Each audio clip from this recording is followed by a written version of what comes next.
গত পরশুদিন একটা ভিডিও ফেসবুক থেকে আমার সামনে আসে, আর আমি ফেসবুকে খুব কম অ্যাক্টিভ থাকি। তো সামনে আসে আর আমি সেই ভিডিওটা দেখি। দেখার পরে ভাবছি যে এরপরে কি হলো, তারপরে ভাবলাম যে যাক, যখন হয়তো বা এই বিষয়টা এমনি করেছে, প্র্যাঙ্ক হতে পারে, এরকম একটা বিষয় আমার নানান রকম মাথার মধ্যে আসছিল। কেন বলো তো? তার কারণ হচ্ছে আমি ফেসবুকের কোনো বিষয় না বিশ্বাস করি না। ও মা, গতকালকের থেকে আমার ওয়ালে, ইউটিউবের ওয়ালে বারবার চলে আসছে ওই ভিডিও। তারপরে দেখি অনেক নিউজ চ্যানেল খবর করেছে, তারপরে দেখি হে ভগবান, মেয়েটা নেই। সবাই তোমরা শুনেছো রহিমা আক্তার রিমি, ওর ব্যাপারটা, ও যে লাইভ করেছিল। তো সেখানে দেখার পরে বিশ্বাস করো, কালকের থেকে আমার মানে মাথা ব ব ব ব করে ঘুরছে যে একটা মেয়ে তার শৈশবের পুরনো যে বাবা মার ভুল, সেই ভুলের জন্যে সেই মেয়েটা নিজের জীবন শেষ করে দিতে বাধ্য হলো।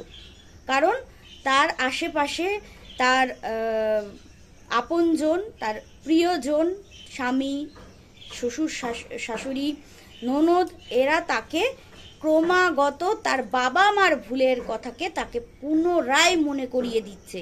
বুঝতে পেরেছো কি বিষয়ে আমি এই কথাগুলো বলতাম?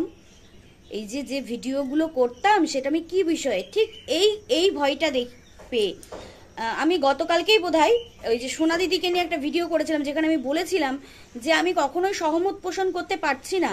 আমরা আগামী প্রজন্মকে কি দিয়ে যাব যদি সবার বাবা মা নচ্ছার হয়ে যায়, সবার বাবা মা তার চরিত্র বিক্রি করে ইনকাম করে, সবার বাবা মা নোংরামো করে, সবার বাবা মা বেপরোয়া লাইফস্টাইল লিড করে, তাহলে আগামী প্রজন্ম আমরা কি তৈরি করছি?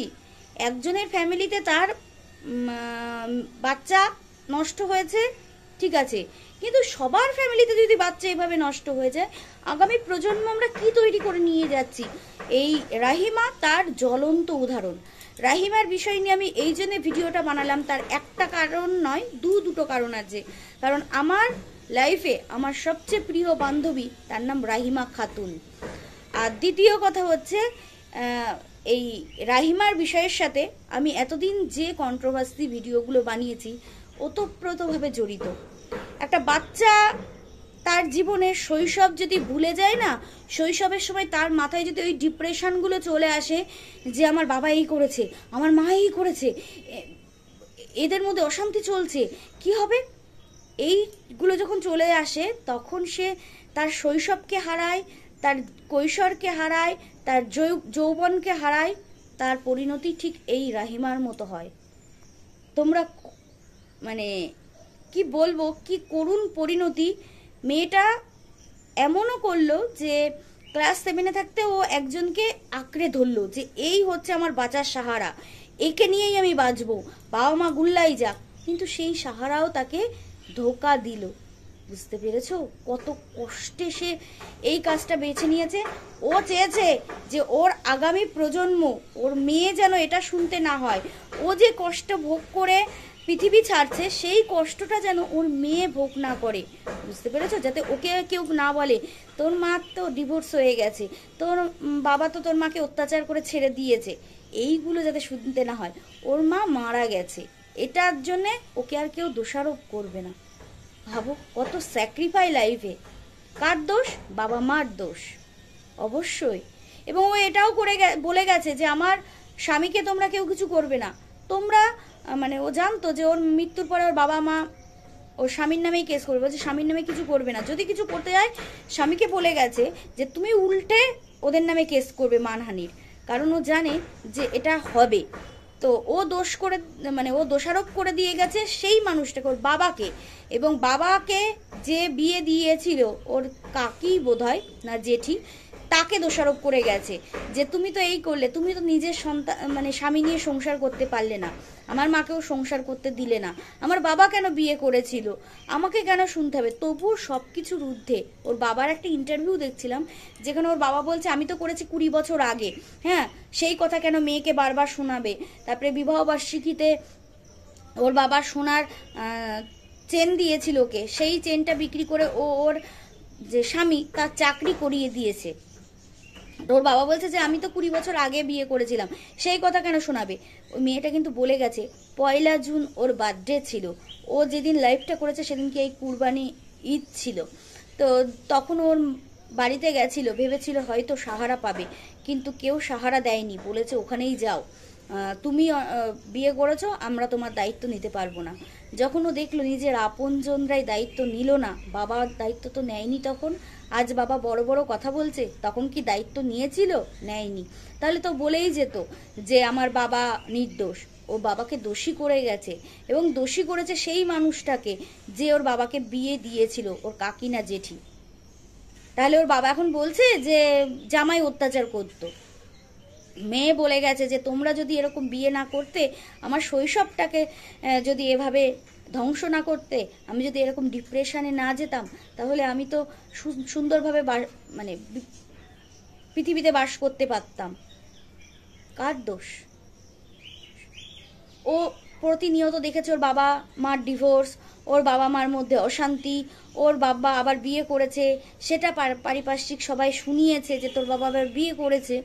এইসব কষ্ট সহ্য করতে করতে ওর বড় হওয়া, তার মধ্যে ওর জীবনে আসা ক্লাস 7-এ ওর লাইফ পার্টনার, যে যাকে চুজ করা ছিল সবচেয়ে বড় ভুল। বলে না যে তুমি যখন ভেসে যাচ্ছ তখন একটা খড়কুটোকে দেখলেও মনে হবে যে এর উপরে দাঁড়িয়ে বোধহয় আমি নিজের জীবন বাঁচাতে পারবো। কিছু কিছু টাইমে সেই খড়কুটো হয়ে যায় শক্ত বাঁশ, আর ম্যাক্সিমাম টাইমে সেই খড়কুটো হয়ে যায় মরার ফাঁদ। সেটাই হয়েছে এই মেয়েটার ক্ষেত্রে। এত কষ্ট লাগছিল, বিশ্বাস করো, নিজে মারা যাবে তার মধ্যে কোনো কি বলবো অনুতাপ নেই, কারণ সে বলছে যে ডিপ্রেশনের ওষুধ, এই প্যানিক অ্যাটাকের ওষুধ, এই অত্যাধিক রেগে গেলে এই ওষুধ, এইসব এখন আর কাজ হয় না। কি করে কাজ হবে? বলছে ভালো মানুষের সংস্পর্শেই তো থাকতে পারলাম না, মানুষের কথাগুলো যদি ভালো হয় তাহলে তাও এই সব ওষুধে কাজ হয়, কিন্তু সেটা তো হচ্ছে না। ওর মনের দিক থেকেই মরে গেছে। বুঝতে পেরেছো? একটা বাবা মার ভুল একটা সন্তানের জীবনকে কিভাবে ধ্বংস করে দেয়। রহিমা তার জ্বলন্ত উদাহরণ। আমার এতটা আঘাত লেগেছে, আর আমার বেস্ট ফ্রেন্ডের নামও রহিমা। তো ওরকে মানে ওর ভিডিওটা দেখছি, আর ওরকমই রোগা পাতলা আমার বান্ধবীও, তো একদম ওর কথা, ওর সবসময় ওর কথা মনে পড়ছে। ও ভালো আছে, ও ভালো আছে, ওর এক ছেলে এক মেয়ে, ওর বিয়ে হয়েছে, ভালো আছে, কিন্তু তবুও জানো তো কষ্ট একটা হচ্ছিল। আর একে আমি চিনি না, একে আমি কখনো দেখিও নি, কিন্তু এর দুঃখটাই না এতটা দুঃখ হচ্ছিল কি বলবো। আমি ভিডিওটা দেখছি আর ভাবছি হারে মেয়েটা কতটা দুঃখ নিয়ে মারা গেল। কেউ কখনো চায় তার সন্তানকে রেখে নিজে আত্মহত্যা করতে? স্বামীটাও যদি বুঝতো, কেন বারবার তাকে এরকমভাবে শুনিয়েছিল? তার মা বাবা দোষ করেছে, তার তো কোনো দোষ নেই, কেনই বা ওর স্বামী এরকম করলো?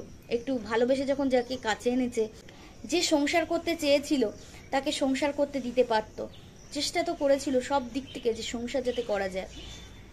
একটা মেয়ের কতটা অভাগী হলে এরকম করতে পারে? সারাক্ষণ ওয়ালে চলে আসছে, অনেকেই দেখেছো তোমরা ওই ঘটনাটা। যাই হোক, ভীষণ দুঃখজনক। সে আবার জন্ম পাক, তার জীবনের এই জন্মে যা যা সে পূরণ করতে পারেনি, আগামী জন্মে যেন সব পূরণ হয়, এটুকুই। এর থেকে বেশি আর কিছু বলতে পারছি না তার সম্পর্কে, তোমরা অনেকেই দেখেছো। ভিডিওর মধ্যে একটা কথা সে বলেছে, যখন তোমরা আমার এই ভিডিওটা দেখবে তখন আর আমি আর পৃথিবীতে থাকবো না।